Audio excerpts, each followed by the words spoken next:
جی بسم اللہ الرحمن الرحیم. جی ٹی وی ڈیجیٹل کے ساتھ میں ہوں خواجہ متین. آج ہم بات کریں گے کہ بلوچستان میں جو بھارتی جو پراکسیز ہیں ہم دیکھ رہے ہیں کچھ عرصے سے، جب سے یہ جنگ بھی بند ہوئی ہے پاک بھارت، اس کے بعد ایک پراکسیز کی جو وار ہے وہ اس میں تیزی نظر آتی ہے. پہلے خزدار کا ایک افسوسناک واقعہ پیش آیا جس میں معصوم بچوں کو نشانہ بنایا گیا.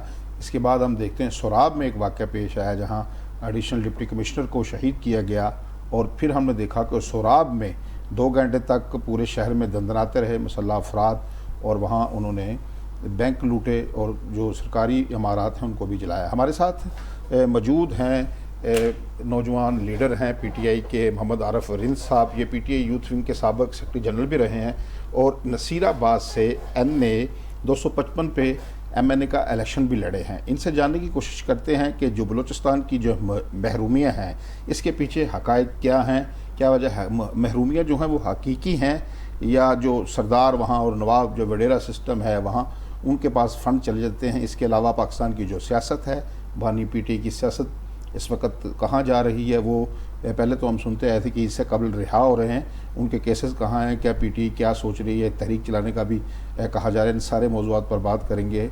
عارف رند صاحب آپ کو خوش آمدید کہتے ہیں. بہت شکریہ. عارف رند صاحب یہ بتائیے کہ ہم دیکھ رہے ہیں یہ جو جب سے پاک بھارت جو جنگ ہے، یہ جو اس میں ایک سیز فائر کہہ لیں ہو گیا ہے، لیکن پراکسیز اور خاص کر بلوچستان میں ہم دیکھ پا رہے ہیں کہ وہاں یہ پراکسیز بڑی بڑھ گئی، اور دہشت گردی کے جو واقعات ہیں یہ بھی بڑھ گئی. اس کی کیا وجہ ہے؟ ہم سن رہے ہیں کیونکہ ہمیں بتایا جا رہا ہے کہ فتنۃ الہندوستان جو ہے اس کا نام دیا ہے کہ وہاں دہشت گردی ہے. یہ جو واقعات ہیں یہ بڑھ کیوں گئے ہیں؟ کیا واقعتاً اس کے پیچھے دشمن ممالک اس کو ابھار رہے ہیں، یا کوئی محرومیاں بھی ہیں، کوئی واقعتاً حقیقی چیزیں بھی ہیں؟ جی بسم اللہ الرحمن الرحیم. بہت بہت شکریہ سر آپ کا، آپ نے ہمیں مدعو کیا اور اتنے بڑے ایشوز پہ ہم بات کر رہے ہیں. میں ایک ادنا سا طالب علم ہوں، اپنی طرف سے پوری کوشش کروں گا کہ اس حقائق کی نشاندہی کروں جن محرومیوں کو میں نے خود محسوس کیا ہے، اور جن کو میری آنکھوں نے بھی دیکھا ہے اور میرے دل نے بھی محسوس کیا ہے کہ ہماری بدقسمتی کے ساتھ پالیسیز میں اور ہمارے حکمرانی کرنے میں جتنے بھی ہمارے لوگ حکمران منتخب ہوئے یا جتنے بھی لوگ وفاق میں نمائندہ ہمارے منتخب ہو کے آئے، ان سب کی میں سمجھتا ہوں کہ مشترکہ ناکامی ہے جس کا سبب آج تک بلوچستان جو پاکستان کا ایک امیر صوبہ ہے اور وہ اس چیز کو بھگت رہا ہے. اس ساری صورتحال میں ہمیشہ میں سمجھتا ہوں بحیثیت بلوچ ہم سے بڑا محب وطن پاکستانی نہ کوئی تھا، نہ کوئی ہے، نہ کوئی ہوگا. اس وطن کے ساتھ ہم نے اپنے بزرگوں کی بھی قربانیاں دیکھی ہیں. اس وطن سے محبت میری بھٹی نے، ساتھ ساتھ میرے ماں نے، میرے باپ نے، میری بزرگوں نے بھی مجھے سکھائی ہے. ہمارے ہر اس طبقے نے اس محبت کا اظہار کیا ہے. اس کا ثبوت یہی ہے کہ ہم آج یہاں پہ بیٹھ کے بھی اپنی حب الوطنی کے تحت آپ سے صرف ایک بات کلیئر کر رہے ہیں کہ بھئی ہم پاکستانی ہیں. کسی دہشت گرد کی کوئی تنظیم، کوئی قومیت، کوئی مذہب نہیں ہوتی. وہ دہشت گرد ہوتا ہے. اگر کسی نے کسی معصوم کو شہید کیا، چاہے اس کا تعلق کسی قوم سے ہو، کسی قبیلے سے ہو، کسی مذہب سے ہو، کسی جگہ سے بھی ہو، اگر کسی معصوم کو شہید کیا اور اس کی لاش کو وجہ بنا کے اپنے مقصد کو پورا کیا تو وہ انسانیت کے بھی کہلانے کے لائق بھی نہیں ہے، جس کے اندر کسی انسان کا درد نہیں ہے. نہیں بالکل آپ نے درست فرمایا ہے. ایک طرف تو ہم نے دیکھا جب بھی وہاں دہشت گردی کے واقعات ہوئے ہیں ان میں پنجابیوں کو شناخت کر کے وہاں شہید کیا جاتا ہے. وہ بھی غریب مزدور ہوتے ہیں جو کام کرنے گئے ہوتے ہیں. ابھی حال ہی میں جو خزدار میں واقعہ پیش آیا، معصوم بچوں کو بھی نشانہ بنایا گیا. ہم نے دیکھا اسکول کی بچیاں تھیں. بلوچوں کی تو کبھی یہ روایات نہیں رہیں اس قسم کی کہ وہ عورتوں بچوں کو نشانہ بنائیں. یہ جو لوگ دہشت گردی کریں، جیسے کہ آپ نے خود فرمایا ہے کہ ان کا انسان کہلانے کے بھی لائق، یہ کہاں سے آتے ہیں؟ وجہ کیا ہے؟ یہ تو کہہ رہے ہیں کہ محرومیوں کی وجہ سے BLA کا جو ایجنڈا ہے، تو وہ تو محرومیوں کی وجہ بتاتے ہیں. دیکھیں میں یہ سمجھتا ہوں کہ آپ کے پاس ہمیشہ کوئی اگر آپ کا دشمن ہوتا ہے تو وہ کہاں سے کھیلتا ہے؟ وہ 2-3 طرح کے ہتھیار استعمال کرتا ہے. اس کے پاس سب سے پہلا ہتھیار ہوتا ہے اعصاب کا، وہ آپ کی اعصاب سے کھیلتا ہے. دوسرا ہتھیار ہوتا ہے آپ کے نظریے کا، وہ آپ کے نظریاتی طور پہ لوگوں کے ساتھ کھیلتا ہے. تیسرا ہتھیار اس کے پاس ہوتا ہے دہشت گردی کا، وہ آپ کے لوگوں کے درمیان دہشت گردی کرواتا ہے. کسی کو قوم پرستی کی بنیاد پہ مارتا ہے، کسی کو شیعہ سنی کی فسادات کی بنیاد پہ مارتا ہے. اس طرح کی نیریٹو بنا کے اس صوبے کے، اس ملک کے امن کو برباد کر کے ایک پوری اقوام کو یہ پیغام دیا جاتا ہے کہ یہ خطہ بدامن ہے، یہ خطہ جو ہے یہاں پہ لڑاکے لوگ ہیں، یہاں پہ دہشت گردوں کا راج ہے، تاکہ اس بدامنی کو پوری دنیا میں پھیلا کے اس خطے کو بدنام کیا جائے۔ ہم سمجھتے ہیں کہ اس ساری صورتحال کو اگر ہمارا سسٹم، ہمارا جو پاکستان کا ہمارے جو وہ سرکل ہے جس کو ہم صاحب اقتدار کہتے ہیں، اگر وہ ہمیشہ اس طرح فارم 47 سے حکومتوں کا انتخاب کریں گے، لوگوں کو حقیقی نمائندگی نہیں ہوگی۔ جب حقیقی نمائندے سے آپ محروم ہوں گے تب مسائل کی نشاندہی بھی نہیں ہوگی۔ جب مسائل کی نشاندہی نہیں ہوگی، اس طرح کے واقعات تب بڑھتے ہیں، رند صاحب تب لوگ مایوس ہوتے ہیں۔ بالکل آپ کا نقطہ جو ٹھیک ہے کہ جب جو حقیقی عوام کے نمائندے ہیں اعلان اقتدار ان کے پاس ہوگی تو اس طرح کے مسائل کا سامنا نہیں کرنا پڑے۔ ابھی ہم تھوڑا سا ایک طرف محرومیاں ہیں، ایک طرف دہشت گردی کے واقعات ہیں، جیسے کہ آپ نے کہا دشمن بھی اس پر کھیلے گا۔ پہلے ایک معاملے کو ہم کلیئر کر لیتے ہیں۔ مثال کے طور پر یہ جو دہشت گردی کے واقعات ہیں، نہ بلوچ روایات ہیں، نہ بلوچ ایسا کرتے ہیں جو کسی کو عصبیت کے نام پر، صوبائی عصبیت ہو یا کوئی اور عصبیت، اس کے نام پر نشانہ، یہ لوگ تو غیر جو ملکی دشمن ملکوں کا ایجنڈا اس پر کاربند ہیں، ان کے ہاتھوں میں کھلونا بنے ہوئے، یہ بات تو کیٹیگوری اس پر پہلے کریں پھر محروموں کی طرف آتے ہیں۔ میں آپ کو پھر وہی کہتا ہوں، تو دشمن آپ کے چاہے ہندوستان ہے، اسرائیل ہے، یہ وہ آپ کے دشمن ہے جو کبھی آپ کی ترقی میں خوش نہیں ہے۔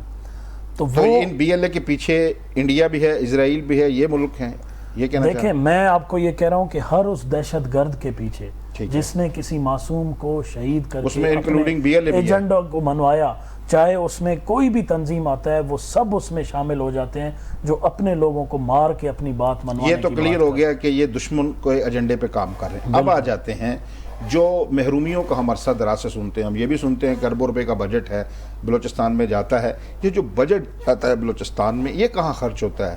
یہ نوابوں پر خرچ ہوتا ہے، عام آدمی پر خرچ ہوتا ہے۔ محرومیاں معاشی محرومیاں ہیں نا، معاشی ناہمواریوں کی وجہ سے سارے مسائل جنم لے رہے ہیں۔ دیکھیں یہ جو حکومتیں عرصہ دراز سے بنتی آ رہی ہیں، کیا ان لوگوں نے فنڈز وہاں خرچ نہیں کیے، وہاں تعلیمی ادارے نہیں بنائے؟ ان قصور ان کا ہے یا وفاق کی پالیسیاں ایسی ہیں جن کی وجہ سے یہ جو محرومیاں ہیں جن پر دشمن کھیل رہا ہے، یہ ان کی وجہ سے؟ اس کی بنیادی وجہ آپ کیا سمجھتے ہیں؟ نوجوان لیڈر بھی ہیں آپ، نوجوان بھی، اور یہ بھی بتانا ہے کہ نوجوان بلوچ جو نوجوان ہے اس وقت سوچ کیا رہا ہے؟ دیکھیں، بلوچ نوجوان بحیثیت اپنے آپ کو دیکھتا ہے تو پھر مجھے یہ محسوس ہوتا ہے کہ میں نے جب سے ہوش سنبھالا میں نے محرومیاں دیکھی، میں نے تعلیمی محرومی دیکھی، میں نے صحت کی بنیاد پہ محرومی دیکھی، میں نے بلوچستان کے وسائل پہ ڈاکہ ڈالتے ہوئے محرومیاں دیکھی کہ میرا اتنا امیر صوبہ ہے، وسائل کی دولت سے مالا مال ہے، اس کے باوجود آج تک میرے صوبے کا بچہ بیسک بنیادی سہولیات کے لیے بھی ترس کیوں؟ وجہ اس کی وجہ ہمارا سسٹم ہے۔ وہ ایسے لوگوں کو لے کے آتے ہیں جو آج پیپلز پارٹی کا بلوچستان میں حکومت ہے۔ کیا آپ سوچ سکتے ہیں کہ پیپلز پارٹی کا وہاں پہ کام ہی نہیں ہے کچھ؟ نہ وہاں پہ پیپلز پارٹی کا نظریہ ہے کسی کے پاس، نہ وہاں پہ پیپلز پارٹی کے نمائندوں کو ہم نے خود آنکھوں سے دیکھا ہے جیتے ہوئے، کوئی نہیں جیتا۔ ایک آدھی سیٹ ان کی جینون جو ہمیشہ سے ان کے نظریاتی طور پہ بھی رہے ہیں، ان کے اندر کچھ لوگ ان کے تھے جنہوں نے محنتیں کر کے اپنے عرصہ دراز سے پیپلز پارٹی میں تھے، انہوں نے چند ایک ووٹ لیے ہوں گے، لیکن سیٹ کسی نے بھی نہیں جیتی۔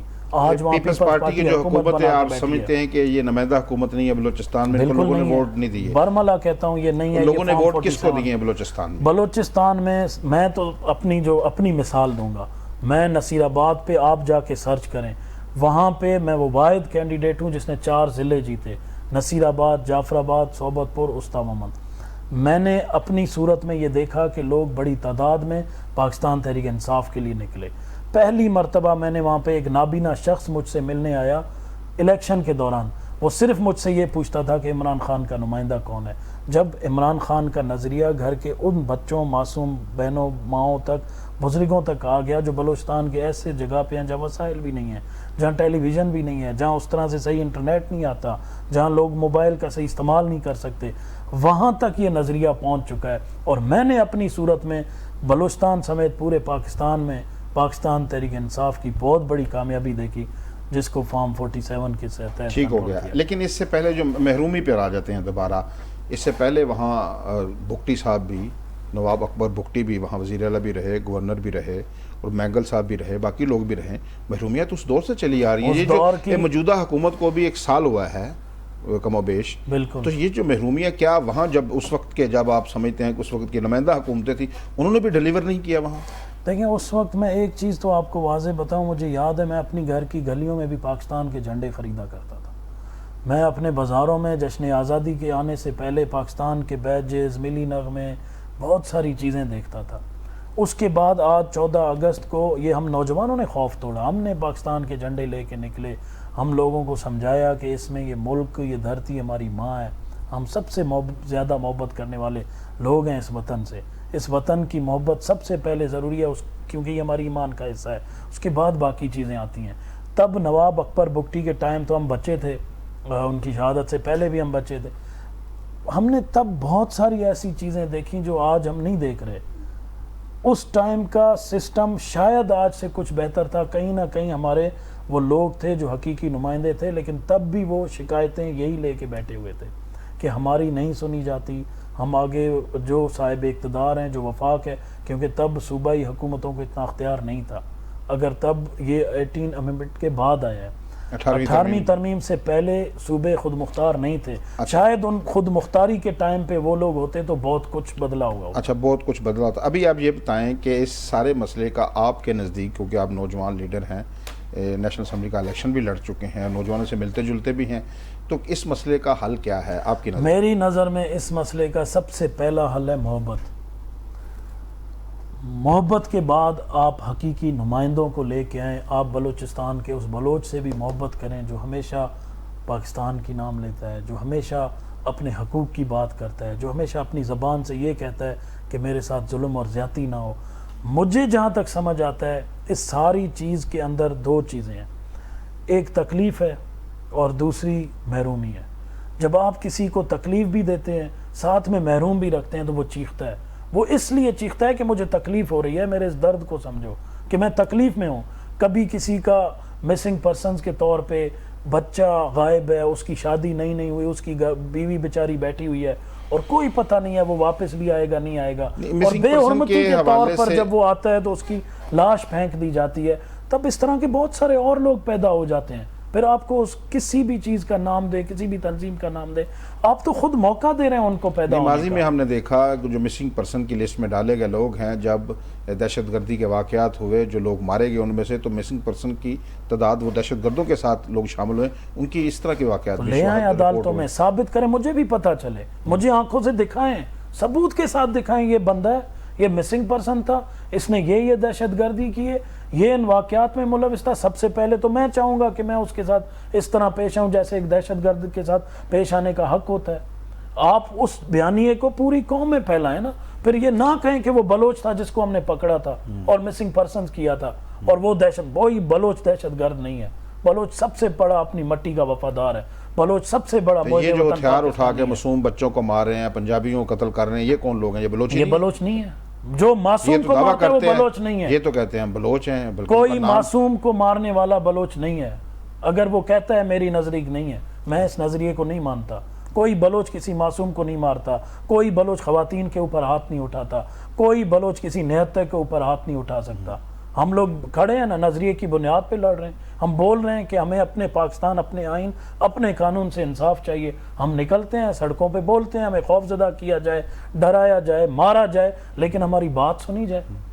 ہماری بات نہیں سنیں گے تو ہم کیا کریں گے؟ ہمارے پاس تو کوئی حل نہیں ہے کہ ہم آپ کو سوائے زبان سے، ہم نہ بدامن لوگ ہیں، نہ ہم بدامنی پسند کرتے ہیں.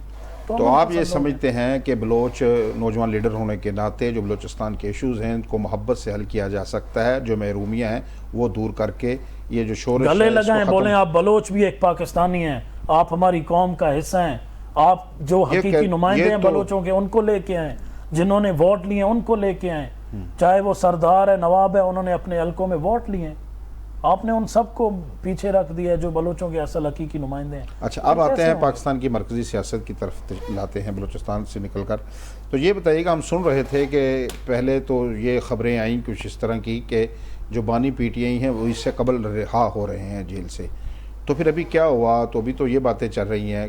پہلے تو علیمہ خانم جو خان صاحب کی بہن ہے انہوں نے یہ بات کی کہ آپ کو کیا چاہیے، گیو اینڈ ٹیک کی بات کی گئی. تو ابھی پھر انہوں نے تحریک چلانے کا اعلان کر دیا ہے. کیا پی ٹی آئی کا مخمصہ کیا ہے؟ کبھی وہ کہتے ہیں ہم بات چیت کریں گے، کبھی اسٹیبلشمنٹ سے کہتے ہیں اب بھی دروازہ کھولا ہوا ہے. تو ابھی کبھی تحریک چلانے کی اعلان کرتے. اس وقت پی ٹی آئی کہاں کھڑی ہے؟ دیکھیں میری بات، میں سمجھتا ہوں کہ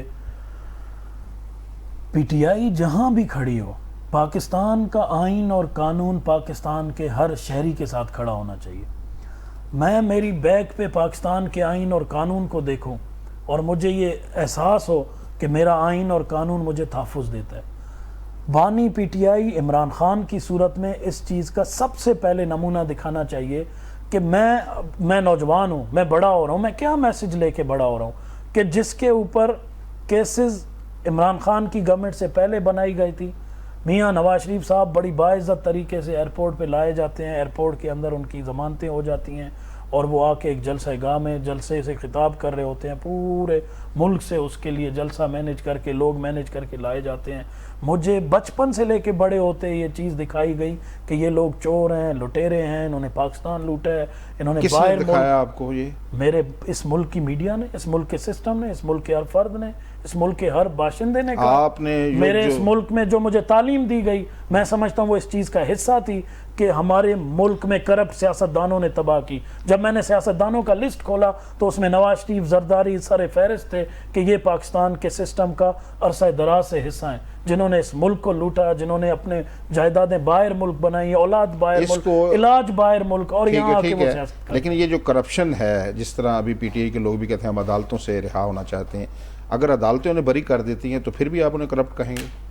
دیکھیں ایک عدالت ہی فیصلہ کرے گی نا، میں نے اور آپ نے تو فیصلہ نہیں کرنا۔ جیسے ابھی بانی پی ٹی آئی پہ الزام لگ رہا ہے کہ انہوں نے کرپشن کیا ہے، انہوں نے جو تحائف تھے وہ لے گئے ہیں گھروں میں، اور جو زمین کی 219 کنال اراضی کی کنال کی بات کی جاتی ہے وہ لے گئے، اور جو ملین پاؤنڈز ہیں، پتہ نہیں کتنے 200 ملین پاؤنڈز، وہ بھی جو امریکہ برطانیہ سے پیسے ہیں ملک ریاض کے۔ تو الزامات تو اس وقت تک حقیقت کا روپ نہیں دھارتے جب تک کوئی عدالت، کوئی اتھارٹی کو فیصلہ نہ کر دے۔ کسی پلیٹ فارم پر فیصلہ ہوگا تو اس کو تسلیم کیا جائے گا نا۔ عدالتوں سے ثابت شدہ سزا یافتہ ہیں یہ لوگ، عدالتوں نے عدالتوں نے بری کر دیا ہے تو عدالتوں نے بری۔ لیکن جب آپ پی ٹی آئی کا یہ مسئلہ ہے، جب عدالت بری کر دیتی ہے تو پھر عدالت کو برا بلا کہنا شروع کر دے۔ کوئی ایک فرد کو منصف مان لیں، ٹھیک ہے نا، چاہے یہی عدالتیں بانی پی ٹی آئی کی کیسے سنی، ان کے بھی انہوں نے سنے، لیکن جب عدالت کسی کو بری ذمہ قرار دے دے یا اس کو ثبوت سے، الزام سے مبرہ قرار دے دے تو پھر اسے کہنا بند کر دینا چاہیے۔ عدالتیں 26ویں آئین ترمیم کے بعد والی عدالتوں سے پہلے کی عدالتیں آپ دیکھ لیں، ان کو باقاعدے سزائیں دی گئی، اپنے عہدوں سے، منصبوں سے اتارا گیا، کیسز اس وقت کے سنے گئے، کیسز اس وقت کے بنائے گئے۔ اس کے بعد ہم یہ چیز تو ہم آنکھوں سے دیکھ رہے ہیں، ہم پہلے بھی آپ کو بتا چکے ہیں، اب بھی بتا رہے ہیں کہ ہمارا سسٹم ہمیں دکھا رہا ہے کہ اس ملک میں عدالتیں کنٹرولڈ ہیں، عدالتیں کوئی اور کنٹرول کرتا ہے، جو جس کے لیے اچھا کرنا ہوتا ہے اس کے لیے ضمانتیں بھی اپروو ہو جاتی ہیں، ایئرپورٹ پہ لے کے فنگر پرنٹ کے طور پہ ان کو جلسہ گاہ کی اجازت دی جاتی ہے۔ ایک فراری مجرم جو اسٹامپ پیپر پہ فرار ہو کے یہاں سے گیا تھا، تو یہ ساری چیزیں عدالت نے آگے سرنڈر کیا، عدالت نے ان کو بریت کے ان کو دیا آرڈر آئے، جیسے ابھی کئی کیسز سے بیٹھا ہے بانی جس پی نے ٹی آئی پورے کئی ملک کیسز کے سے لیے بری ہوئے۔ سرنڈر کیا ہے، آج ایک ملک کے لیے بیٹھا ہوا ہے، کہتا ہے یہ ملک بھی میرا ہے، یہاں کے ادارے بھی میرے ہیں، میں یہاں سے نہیں جاتا، چاہے جس حال میں بھی ہوں، جیل میں پڑا ہے، گرمی ہے، سردی ہے، تکلیف ہے، کوئی سہولیات نہیں ہے، پڑا ہے، بیٹھا ہوا ہے، اس شخص کے لیے کیوں نہیں عدالتیں پھر؟ نہیں، سہولتوں کی تو بہت بات کی جاتی ہے، کہتے ہیں عدالت کے آگے سب سے بڑا سرنڈر عمران خان نے کیا، اس کو کیوں نہیں سہولتیں دی جاتی؟ اس کو تو سنا ہے کہ مرغ، دیسی مرغ ان کے لیے بھیجے جاتے ہیں، یہ تو آئے روز اخبارات میں لسٹیں چھپتی ہیں۔ اس کے علاوہ جو چیزیں ہیں وہ آپ نے نہیں سنی کہ ان کی ملاقاتیں بند کر دی جاتی ہیں، ایک بھائی کو بہن سے ملنے نہیں دیا جاتا ہے، فیملی کے لوگ، سابق وزیر اعظم ہے پاکستان کا، اتنا بڑا قداور شخصیت ہے جس کو لوگ انٹرنیشنلی مانتے ہیں، باہر کے لوگ مغرب اپنا شہزادہ کہتے ہیں، ان کو سنتے ہیں۔ اس طرح کے قداور شخص کو ملک کے لیے استعمال کرنا چاہیے۔ ٹھیک ہے، آپ کی رائے کا احترام ہے، لیکن جب ان کے مخالفین جیلوں میں بند تھے تو امریکہ میں کہتے تھے میں ان کا اے سی اتروا دوں گا، تو پھر میرے خیال میں جو لائف ہے نا یہ کرکٹ کی، کیونکہ خان صاحب کرکٹ ٹیم کے کیپٹن بھی رہے ہیں، بڑے اچھے کھلاڑی بھی رہے ہیں، تو یہ جو کرکٹ کی جب آپ باری لیتے ہیں نا تو پھر باری دینی بھی پڑتی، میرے خیال میں مقافات عمل کا شکار ہو کر اب باری دے رہے ہیں۔ دیکھیں پھر آپ اے سی لگوانے کی بات کی تھی، یہ جو موجودہ وزیر اعظم ہے یہ خان کے دور میں جیل میں تھے، بالکل کی تھی، ٹھیک ہے، یہ جو صدر ہیں اس وقت یہ بھی ان کے دور میں جیل میں تھے، جو وزیر دفاع ہیں یہ بھی اس وقت جیل میں تھے، کوئی بندہ نہیں چھوڑا خان صاحب نے جو جیل میں ڈالا ہے، تو ابھی آپ کی باری ہے تو باری آپ نے دینی ہے, یہ تو آپ کو پتہ. اچھا اگر آپ اس کے مساوی کریں تو پھر کل جب عمران خان کی گورنمنٹ تھی تو نہ کسی کی ماؤں بہنوں کے اوپر اس طرح سے ہاتھ ڈالے گئے,